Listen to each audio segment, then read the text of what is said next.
Can I just start by asking you about Angela Rayner's comments earlier? She called Tories scum. Do you agree with her?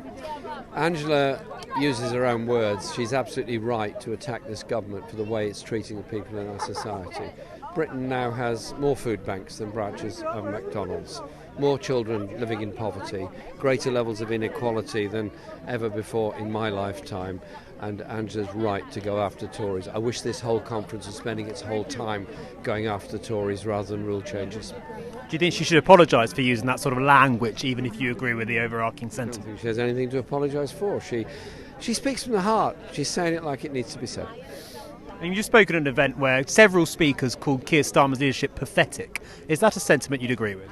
Well, what I want is a party that is focused on dealing with inequality and injustice in our society.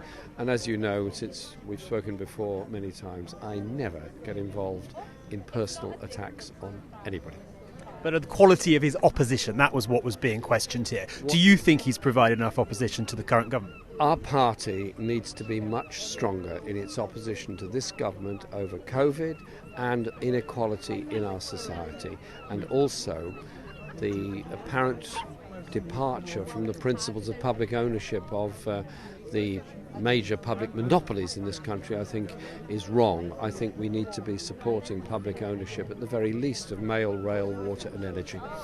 You work closely with Keir Starmer. He's under pressure this week. Do you believe he's got what it takes as a man, as a leader, to turn this around and to be a good Prime Minister? Look, being under pressure as leader is something I know a great deal about, and it is often a very lonely place.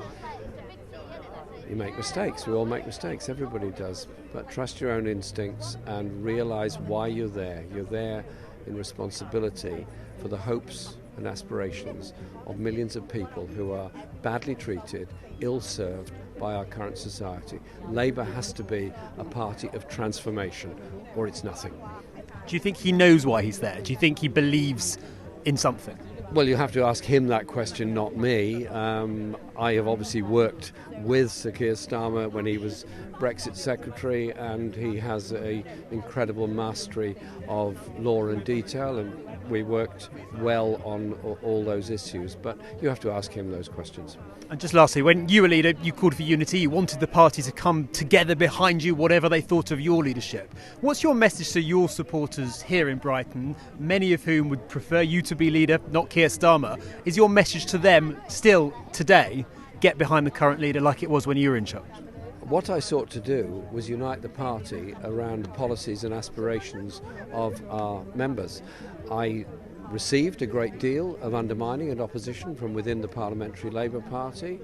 I reached out and was actually very inclusive of people within our party. And as Attlee and every other previous leader has said, the Labour Party has two wings to fly on, the left and the right. And if you ditch one wing, it can't fly.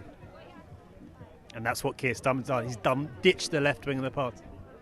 The people who are active in the party are those that have socialist ideas, the inspiration of socialism. They're the ones that take the message on the doorstep. If you don't motivate them, then we're not going to be very effective on any doorstep anywhere.